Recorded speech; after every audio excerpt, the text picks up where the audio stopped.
What is the highlight for you of a Super Bowl week? That's a good question, because the tricky part is usually not the game, because the game itself can be a little sterile. You know, like being there. Like I went to January 2019, so the Rams and the Patriots, and I wound up, first of all, it was just an incredibly boring game, football-wise, and I wound up sitting behind two Patriots fans who stood up every time the Patriots had the ball and bit their fingernails, and so we couldn't, and they didn't realize they were doing it until it was like 8 minutes left in the game. And he turns around and is like, oh, I probably shouldn't have done that. Yeah, you're right. You probably should not have done that. I actually enjoyed, though, kind of, any of these sorts of trips, it really is kind of the first day that everybody gets around. It kind of feels like the first day of school, or like your first day back on campus after summer break. And it's like, oh, hey, I saw you, and you see them for just long enough. And then you keep it moving so it can be fresh the next time you see them next year. Yeah. Bomani, you have a podcast, The Right Time, with Bomani Jones. You're the CEO of Old Soul Productions. And I bring that up because new media, or what the future of media looks like. I mean, when we got into the game to where it is now, I have a very tough time talking to young journalists, because it's not like it was back in the day, like you got to get a job at a TV station or whatever. Now it's almost like you have to carve your own path. What does new media look like? Yeah, it's funny, because like that question you have now, I no longer have an answer to, because my path was always a bit unconventional, and was at the time like the proto new media path. Like the internet came around, I find ways to produce content, put it out, get it in people's hands, hope somebody likes it. But it was at the time where the internet was so nascent that people were kind of willing to trust the judgment of the people who were in it. Like, hey, we got to do something with the internet. I don't know anything about that. You seem to know something about the internet. How'd you like to get on? You know, and then I went and got to a more conventional path. I think what's happening now, and the most troublesome part for folks, is you have to show them you have an audience already. Like, nobody's willing to take the chance and say, hey, you have a talent, I can help introduce you to an audience. They're not willing to do that, which raises the question about why you typically need those people in the first place if they can't help you get the audience. And that's what I tell people all the time. I'm like, the way that this industry is moving is a lot like music, you know? Yes. To where back in the day, it was just, if you're skilled, let's give them a chance, see what happens. Nowadays, like, you gotta have your own audience, you gotta have a bunch of music out beforehand. But just like when it comes to your work, Bomani, like we have our show, me and Eric and I, called the Misfits, and we focus on trying to be authentically us as possible, and you do a great job with doing that. Just how important is that to you, and how important was it to you, to your brand, as you was coming up in this industry? Well, people have to believe you when you talk. And that is, to me, the most important thing is people need to believe that you are sincere. And once they believe that you are sincere, we get to the next step, which is important, of course, obviously, which is they need to know that you're informed and that you have something. You got to be able to give these people something that they cannot get themselves. Because the truth is, they can get sincerity themselves. What are you providing from there? Or is it the angle that they haven't thought about? You know, it's those things that you need to do. But for me, at least, I figured out in this, and this was, one could argue a certain measure of arrogance in this, but it was the truth. It was like, I know how much I know, and I know that people know how much I know, so I can be a bit more comfortable and relaxed in the expression of it, because people take me seriously when I talk. But you can't take for granted the fact that they take you seriously when you talk. So for me, I do a lot to maintain the value of the words that I'm giving, because I need you to know. If I tell you I'm joking, I'm joking. If I tell you I mean it, you know, because people are like, I'm just joking. You know? No, you know I mean it when I say it, even if you don't agree. You can respect it if you know that I'm showing you enough respect to tell you what I believe is true. So, Bomani, excuse me, you are extremely expositive, extremely loquacious. However, you package what you know in a very digestible way for the audience. As a journalist, particularly as a black journalist, what responsibility do you feel that you have, not only towards your audience, but to the people that you cover? Yeah, so for the people I cover, I owe them that sincerity and fairness, because they are really, when you think about it, people don't think about it this way because they make so much money, but they're in an incredibly vulnerable position, especially considering how many of the people that we cover are in their like early to mid 20s. These are very young people. I'm a lot older than them. Like at the point in my career where I view them more as, hey, if I were your older brother or your uncle or somebody, this is what I would tell you about what it is that you're doing. Because I know what it means to be 25 is different to me than it is. I'm 44 years old at this point, right? Like, it's different, like, in the way that I view them. So You look young, man. yeah, I try, man. But I owe them that measure of fairness. But when you talk about the digestible part, to me, that part is very, very important. That I owe you the respect that I will never offer you an argument that I myself would not believe. That is number one. I'm not going to tell you anything that I would not be willing to listen to. That's the first part. The second part is I am fortunate enough to where I'm a little bit smarter than the average bear. But that only matters to the audience if they get something out of it. So showing them how smart I am, they don't get anything out of that. Taking what I might understand that they may not understand and putting it in a way that now they see it, and now when they go talk to somebody, they can then relay this thing. But it doesn't do me any good if they don't understand what I'm talking about, right? Bill Withers had the line, it don't do too much good to be talking, brother, if ain't nobody listening. So I want my audience to know that I respect them enough to say, no, you understand what I'm talking about. It might have been putting some other words or whatever. You may not have figured it out yourself. But when I say this to you, you'll be like, oh, okay, that checks out. Bomani, where do you stand on the Chiefs? Because as boring as that Patriots and Rams game was, I took a minute to this is Bill Belichick and Tom Brady at the height of their greatness. We are seeing that with the Chiefs right now. But now what happens is, there's this I'm tired of seeing the Chiefs. Yeah, but what you're seeing has never been done before. Where do you stand on what they're doing right now? I am not tired personally of seeing the best football player that I've ever seen. Yeah. I think.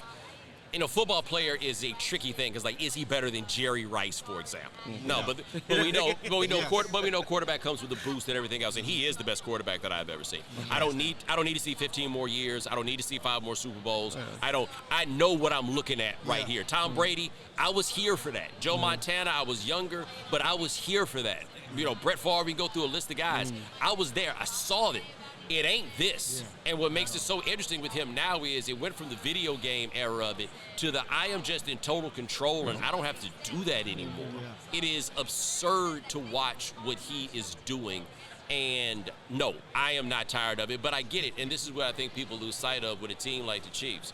After this many years, they done beat everybody's favorite team, right? So once that happens, everybody's going to be salty with you, right? There's nobody. Joe Burrow kind of has it there, hey, I got you in the playoffs that one time. Tom Brady has it because he got those two, but he ain't around no more. Other than that, no, man, he's beating the brakes off everybody. Nobody likes that. Nobody's obligated to respect that part.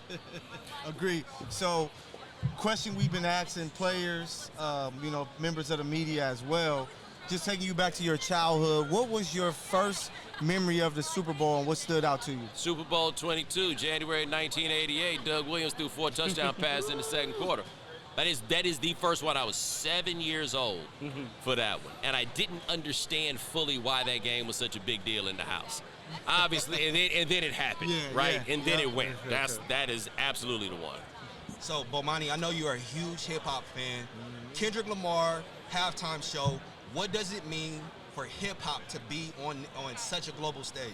Well, I think for hip-hop, it's not quite the same, given that since Jay-Z took over the show in Rock Nation. Sure. Hip-hop has been, I thought for hip-hop, the Dr. Dre show was a much bigger deal because for those of us who were there, it was insane to think that could be a Super Bowl halftime. I actually campaigned for it for 10 years. But you never could have told us in 1992, no matter how famous Dr. Dre was, that this sort of thing was possible. What's so big about it specifically for Kendrick is that this isn't pop music in any sort of way, right? It is, to me, his 2024 is maybe the best year anybody's had in rap in terms of impact. It don't matter what the album was or anything else.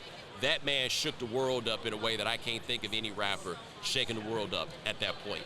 To then culminate that at the Super Bowl? Woo-hoo! That's different, man. That's different. I got to ask you about the trade that we were all talking about, Luka Doncic. We've all heard Laker exceptionalism. We still can't believe that a 25-year-old, 5-time first-team All-NBA player got traded to the Lakers. Bomani, your thoughts? What if you got a lemon? Well, wait. Do you believe? Obviously, the Mavs have tested this car out. They know the car. That's what I'm saying. Okay, all right. I'm just saying that the people who know this man the best said, I don't know. And look, we don't know if this could be management that said this or whatever, but there is something that made them decide to make this trade, and they did it. We'll see ultimately how it goes. What I think was most interesting is they ended the LeBron James era and didn't tell him it was coming. Which, I, as a Laker fan, it was about that time. See, that's what I'm curious to see, too. It's always been weird with you guys and him, right? It's, y'all used to not be cool, then you had to be cool. And now, you know. Some of us just tolerate. Yeah, and see, I appreciate you being more honest about that.